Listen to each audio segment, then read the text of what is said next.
Hello and good evening. You are watching Newsplus right here on ZITF Prime. It is a Monday. Here's to hoping that you did have a restful weekend. My name is Faith Nyaude. Here are stories making the headlines tonight. Government has gazetted the draft constitutional amendment number 3 bill after it was approved by Cabinet last week. We give you that story and more on Newsplus tonight. Excitement is in the air in Marondera, with youths making final preparations for the 2026 National Youth Day to be held at Magaba Business Center on the 21st of February. Prophetic Healing and Deliverance Ministries leader Walter Magaya's lawyers are seeking to have the case in which he is facing rape charges referred to the Constitutional Court. We will give you their arguments. And in sport, Zimbabwe's football governing body ZITF has announced the final squad that will make the trip to Polokwane for the COSAFA Women's Championship. Our top story this evening, government has gazetted the draft constitutional amendment number 3 bill, formally initiating the legislative process after cabinet approval last week. The proposed law, published in the Government Gazette today, paves the way for the bill to be tabled before Parliament in line with standing orders. Let's get more in the following report. The bill forms part of a broader initiative to refine Zimbabwe's constitutional architecture following cabinet approval of a package of legal reforms. According to the Gazette, the amendments are designed to modernize governance systems while preserving the core values of the 2013 Constitution.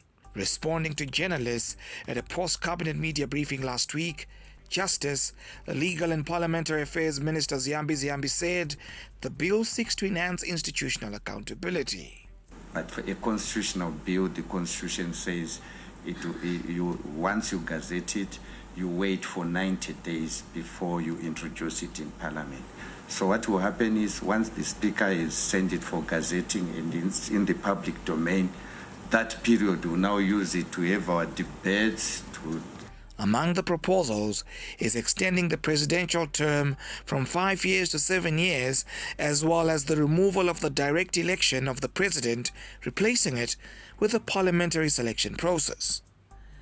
The bill further seeks to remove constitutional provisions that currently bar traditional leaders from engaging in partisan politics. The amendments would also transfer voter registration and custody of the voters' roll from the Zimbabwe Electoral Commission to the Registrar General.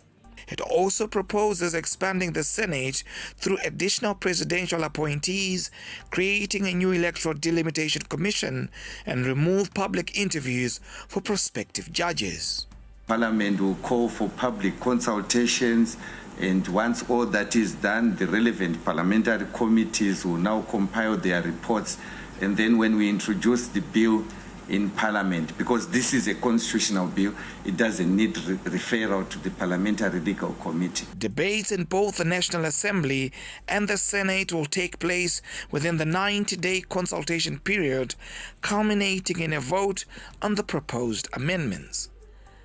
The outcome of the consultations is expected to shape what could become one of the most consequential constitutional reform processes since the adoption of the 2013 Constitution. Now, in other news, preparations for the National Youth Day celebrations are on course, and there has been significant progress made to date. Running under the theme Youth Agenda for Transformation, the 2026 celebrations will be held at Magaba Business Center in Marondera District, Mashonaland East Province, on the 21st of February. More than 30,000 people, the majority of them being youths, are expected to be in attendance. We are here at Magaba Training Center to check on progress because this is the center where we are going to be celebrating the National Youth Day on the 21st of February, which is this Saturday. We are very much impressed about the preparations that are happening here in terms of the work which is started to construct the state-of-the-art vocational training center, the first state-of-the-art vocational training center in Zimbabwe to be named after His Excellency the President, and it will be called the ET Mnangagwa Vocational and Youth Service Training Center. Excitement has been building up in the Maronda community as they count down to the much anticipated National Youth Day, which has brought with it job creation for the youth.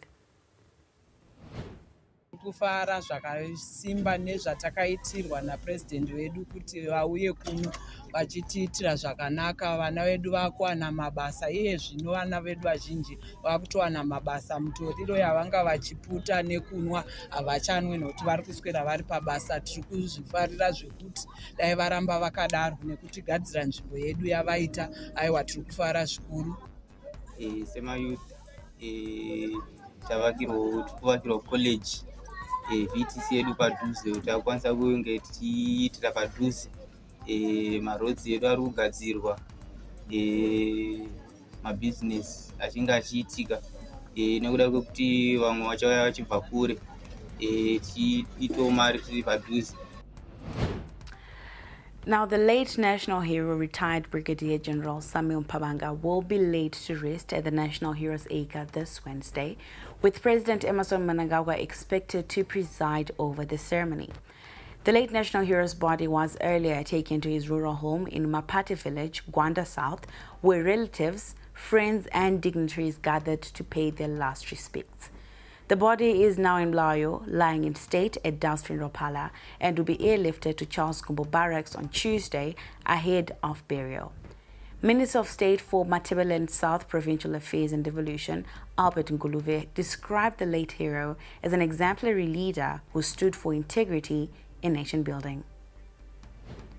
Nation building requires discipline, integrity, and commitment. As we lay our garrison to rest among the heroes of our land, let us recommit ourselves to the values we stood for. That is unity, loyalty, peace, and national building.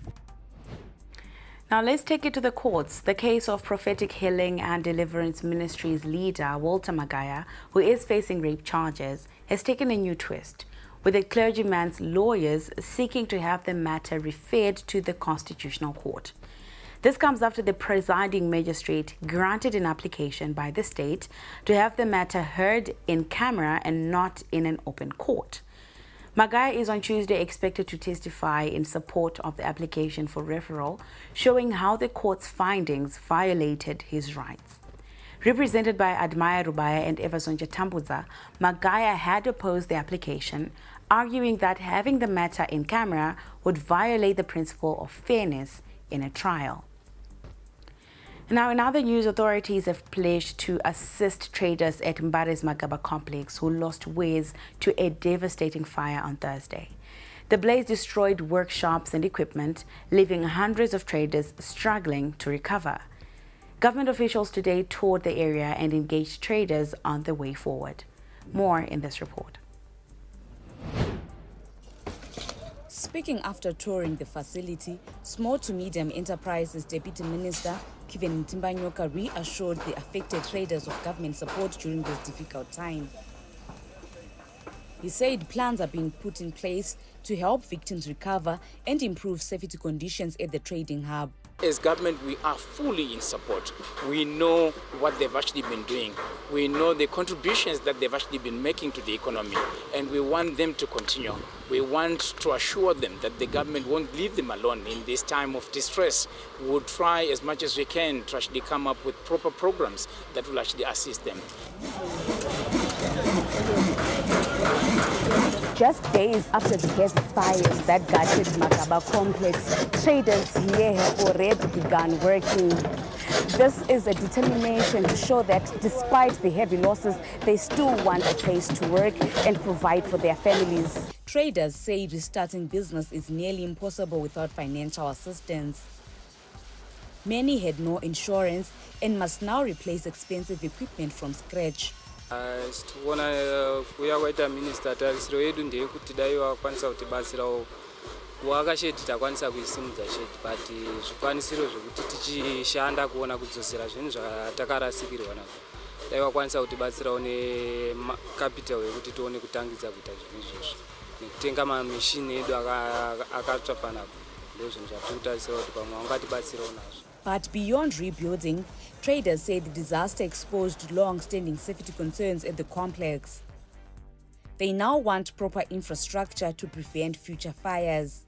Asina njukumbira kunyanya dai kuti wekuti maso mashoko kune vakuru kuna president iwo emaso dambudzo munangagwa vavake mabuilding zvinhu zvedu tikwanise kuzviisa munzvimbo dzakanaka dzinoita kuti kana moto wauya muno usapise magadgets edu nezvatinohodha zvese zvakadai nguva yareba tichichirwa muno. While investigations into the cause of the fire continue, the focus here has shifted from destruction to recovery as traders try to bring back this once busy hub back to life. Reporting for ZTN Prime, I am Talent Gore in Bari. And our Newsplus takes a short break. We'll be back after this. Stay with us. Every day, millions of moments travel through the air. A call home, a payment made, a lesson learned, a life saved. But behind each moment is something steady, something quiet, unseen, unshaken, powering connection, supporting lives. This is Econet Infraco, Zimbabwe's largest private infrastructure group, comprising towers, power, and real estate. We build and operate the essential systems that hold the country together with scale, certainty, and purpose. We bring together three powerful engines of progress under one roof. Towers that carry the signal, clean energy that keeps it alive, and foundations that hold it all in one place. Because behind every connection, every transaction, every step forward, there's a quiet force. Econet Infraco, built for resilience, designed for growth. Good evening and welcome to the greatest show on earth. This is a people's game. They will be bubbling about this one for weeks and months to come. Let's go!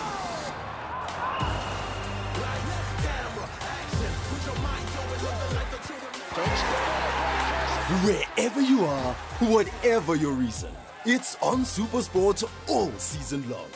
Reconnect and stay connected to DSTV Compact and get the best football on us.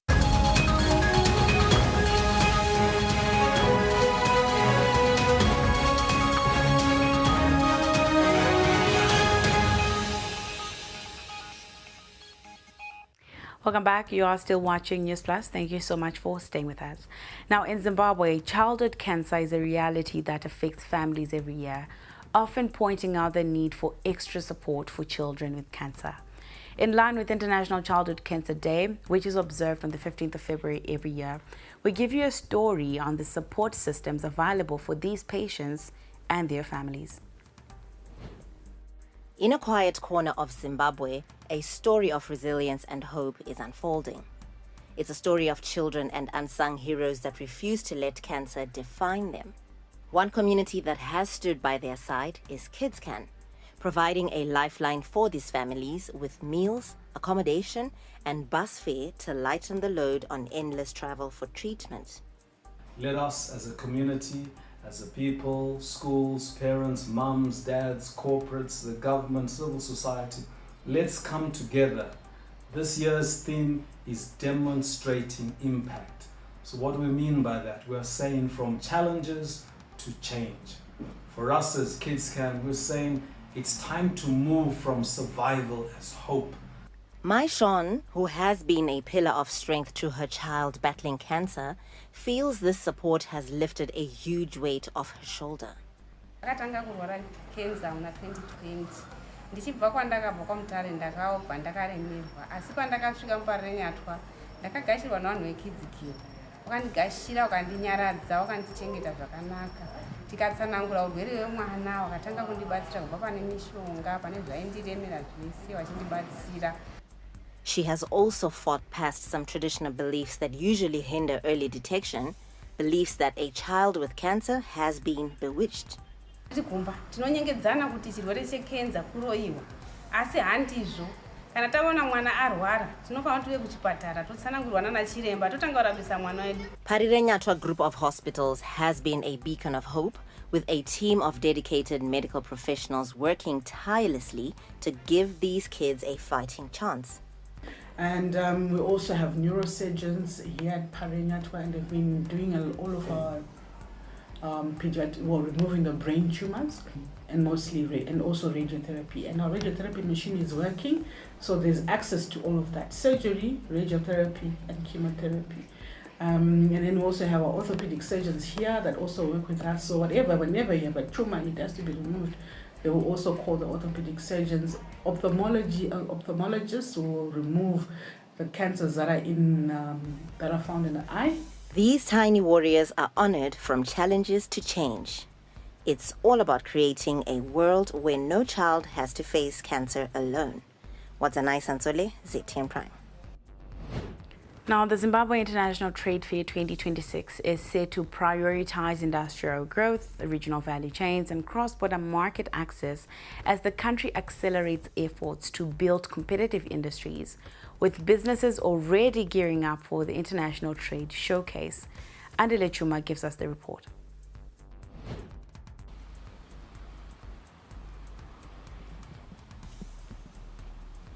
Preparations are underway for this year's edition of the Zimbabwe International Trade Fair, which is going to be running under the theme Connected Economies, Competitive Industries. This year's edition is going to take a different turn and is going to be looking at rural industrialization as well as resilience.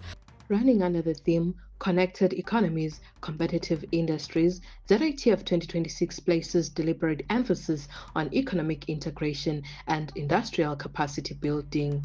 The theme reflects a growing urgency to move beyond raw material exports towards value-added production, innovation, growth, and stronger cross-border collaboration. ZITF 2026 wants to emphasize the importance of regional trade, international trade, and developing regional and international linkages between local manufacturing industries and local players in general. And as always, ZITF has been that international melting pot that brings together players from across the globe. Organizers say the edition will create space for practical engagement, bringing together policymakers, manufacturers, investors, and technology players. One of the key highlights for this year will be the Youth in Business Festival, which will spotlight strides made by young people towards economic development in the region and beyond.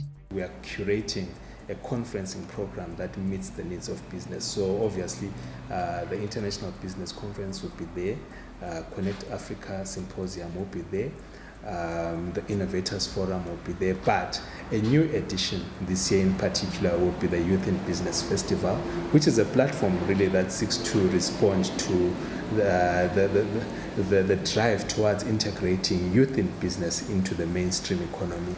As Zimbabwe advances its industrialization agenda and strengthens regional partnerships, ZITF 2026 is positioning itself not merely as a trade exhibition, but as a strategic driver of integrated and competitive economies. This year's edition of the Zimbabwe International Trade Fair moves beyond traditional trade to focus on integration and resilience. It's going to serve as a bridge between local production and international markets. For ZTN Prime, I'm Andile Chuma in Bulawayo. Now Newsplus comes back with business news. Stay with us. We're kicking your year off in all her glory with more, because we got you. You get it. You know that. We got kicks.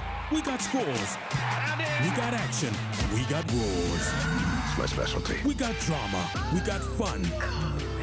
We got more for everyone, with an upgrade on us just for you. More channels, more shows, more reasons to stay. We got you. DSTV, we got you all the way.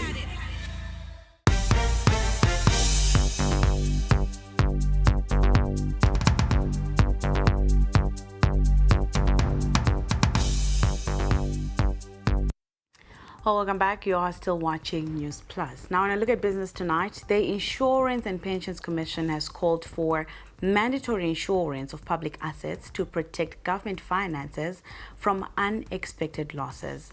Ensuring public infrastructure ensures repair and replacement costs are covered by insurers, reducing pressure on Treasury. The initiative supports National Development Strategy 2, which focuses on safeguarding national investments and strengthening fiscal stability. Government and industry stakeholders will form a working group to develop and implement a national public asset insurance framework. Now, still in business, the Zimbabwe National Chamber of Commerce has commended tight monetary and fiscal policies for restoring exchange rate and price stability. Annual inflation dropped sharply to about 4.1% in January, strengthening confidence in the ZIC and creating room for gradual interest rate cuts. The ZNCC also welcomed Treasury's fiscal discipline, including a low budget deficit, which helps ease pressure on domestic credit markets. The Chamber encouraged gradual reforms, stronger reserves and incentives to expand ZIG usage, while retaining the multi-currency system to sustain confidence and economic growth. Now, News Plus gives a short break. We'll be back shortly.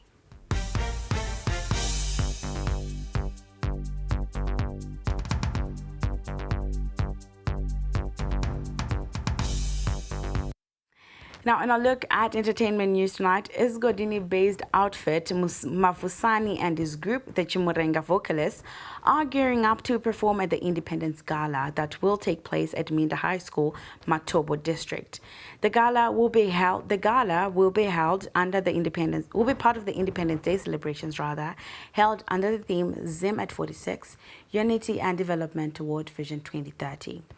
In an interview, Mavusani said they will use their music to highlight development projects across Matabeleland South, mostly performing songs from their fifth album, Development. Now, the album features tracks such as Independence, Vision 2030, Amaina Baba, Muntu Ndi Mutu, a remix, and Our Land, another remix. This album has drawn positive feedback from both youth and the older listeners. Still in entertainment, musician Ja Preza has encouraged Zimbabweans to buy residential stands and construct homes as long-term investments and inheritances for future generations. The appeal came after he was formally appointed ambassador for MCM Estates, a real estate and land development company that operates projects in and around Harare. Now, speaking at this signing ceremony, the musician said home ownership should be viewed as part of a family's legacy. Sema-Africans kana kuti sema-Zimbabweans kuti paunotangira kuti ndabudirira unotangira pakuti unenge wava nemusha wako, so achinji kundiexcita kuti ndinofambawo murwendo uchasiya vanhu vagadzira nhaka yeupenyu mangwana. Now, still in entertainment, Felinand has struck an emotional chord with the listeners following the release of her latest single, Chana Chango. It's a soulful dedication to children, and it has sparked heartfelt reactions from fans across the country and in the diaspora. Since its release in early February, the song has rapidly circulated on social media platforms, TikTok and Facebook, as well as on YouTube, with fans sharing personal stories about their parents and children. They are also praising the singer for delivering yet another message-driven masterpiece. Many listeners describe the track as a prayer, blessing, and love letter all rolled up into one. Now we take a look at some sporting action.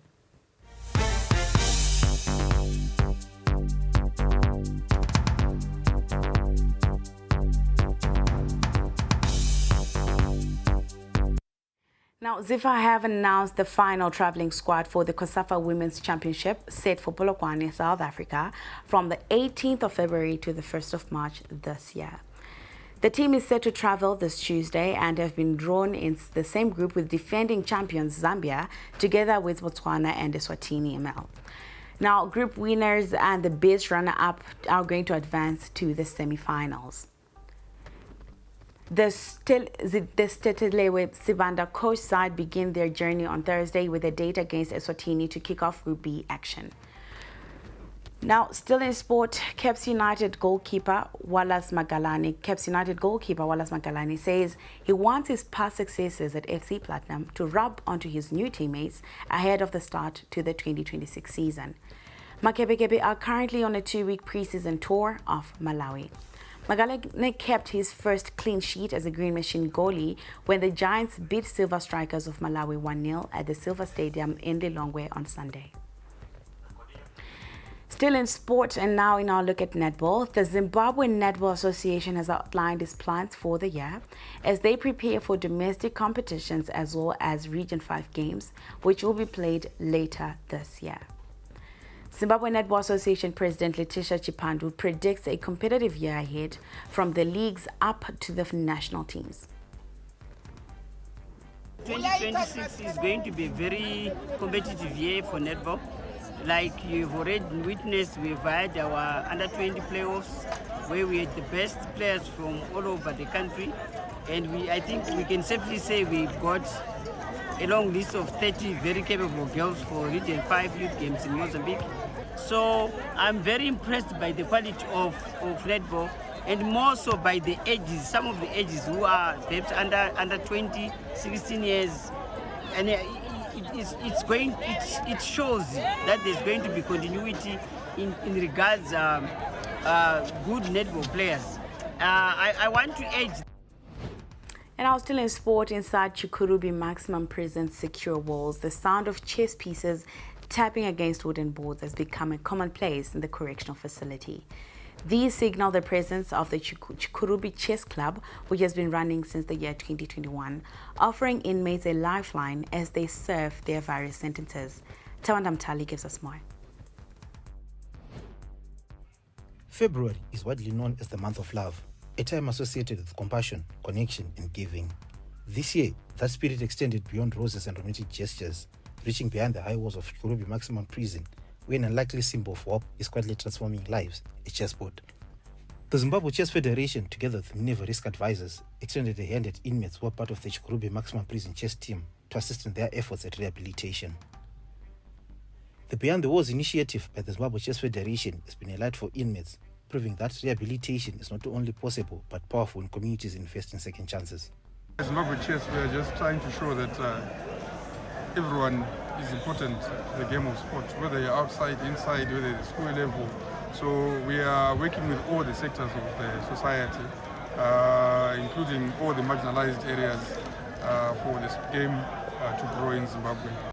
For many of the inmates, chess is far more than a pastime. It is a mental escape and a structured path towards personal reform.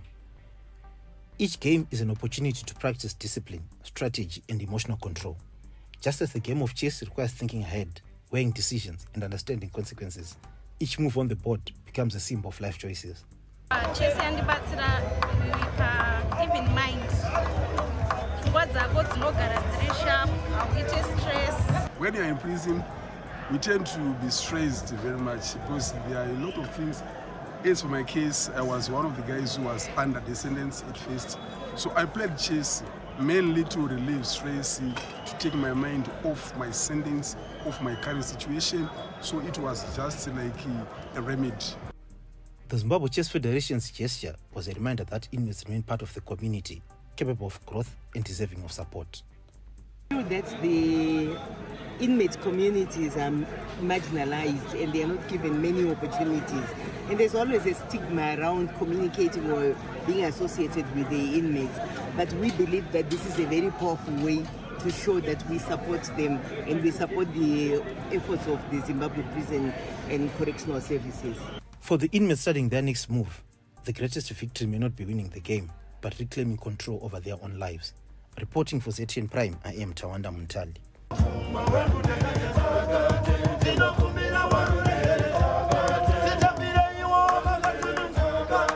That's all we had for you on tonight's bulletin. My name is Faith Nyawade. Good evening and enjoy the rest of your week.